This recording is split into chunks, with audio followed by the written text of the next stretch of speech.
Caribbean সাগরের মাঝখানে একটি পরিবার তাদের ইয়াটে ছুটি কাটাচ্ছিল। মা জুলিয়া সাঁতার কাটার জন্য পানিতে ঝাঁপ দেয়।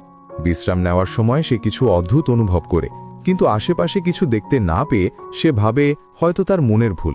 কয়েক সেকেন্ড পর আবার একই অনুভূতি হয়, এবারও কিছু দেখা যায় না, কিন্তু সে ভয় পেয়ে ইয়াটের দিকে সাঁতার কাটতে শুরু করে। হঠাৎ কেউ তার পা ধরে টানতে থাকে এবং সে সাহায্যের জন্য চিৎকার করতে থাকে। তার মেয়ে ক্যাসি হেডফোন লাগিয়ে গান শুনছিল, তাই সে কিছু শুনতে পায় না। স্বামী টম এবং ছেলে বেন মাছ ধরায় ব্যস্ত ছিল। জুলিয়া পানির ওপর ভেসে থাকার চেষ্টা করে, কিন্তু মুখে পানি ঢুকে যাওয়ায় চিৎকার করা কঠিন হয়ে পড়ে। কিছুক্ষণ পর টম বুঝতে পারে যে অনেকক্ষণ ধরে সে জুলিয়াকে দেখেনি। সে ইয়ার্টে তাকে খোঁজে এবং তারপর তার স্ত্রীকে বিপদে দেখে ফেলে। সে বাচ্চাদের ডাকে, ইয়ার্টটি সেদিকে নিয়ে যায় এবং পানিতে ঝাঁপ দেয়। দ্রুত জুলিয়ার কাছে পৌঁছে তাকে ধরে ইয়ার্টের দিকে নিয়ে আসে। বাচ্চারা দুজনকে ওপরে টেনে তোলে। পরিবার জুলিয়ার যত্ন নেয়, কিন্তু জুলিয়া নিজেকে বোঝায় যে হয়তো ঢেউয়ের কারণেই এমন হয়েছে।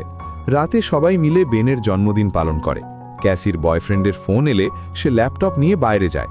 ভিডিও কলে তার বয়ফ্রেন্ড দেখায় যে শহরের উপর বড় কালো মেঘ জমেছে। কলটি গ্লিচ হয়ে ফ্রিজ হয়ে যায়। ক্যাসি পরিবারকে এটি জানাতে আসে, কিন্তু টম বলে হয়তো সমুদ্রের মাঝখানে থাকায় সিগন্যাল দুর্বল। তখনই সবাই একটি শব্দ শুনতে পায়। তারা বাইরে গিয়ে দেখে তিমির একটি দল যাচ্ছে। টম ব্যাখ্যা করে যে তিমির সবসময় পৃথিবীর চৌম্বক ক্ষেত্র অনুসরণ করে, কিন্তু ঝড় এলে তারা বিভ্রান্ত হয়ে পড়ে।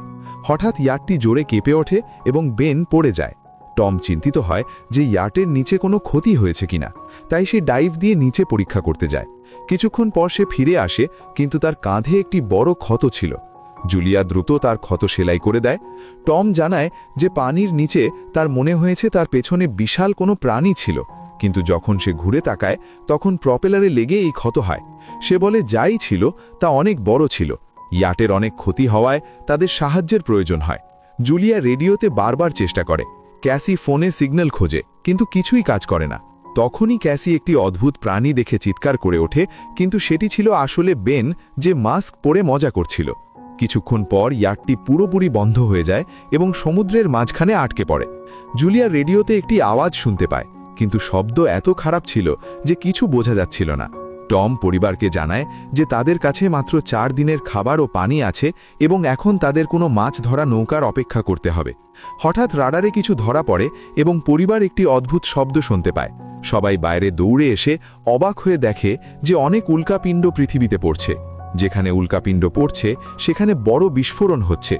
একটি উল্কাপিণ্ড তাদের কাছে পানিতে পড়লে টম ইয়াট চালানোর চেষ্টা করে। ইঞ্জিন কোনো মতে চললেও আকাশ থেকে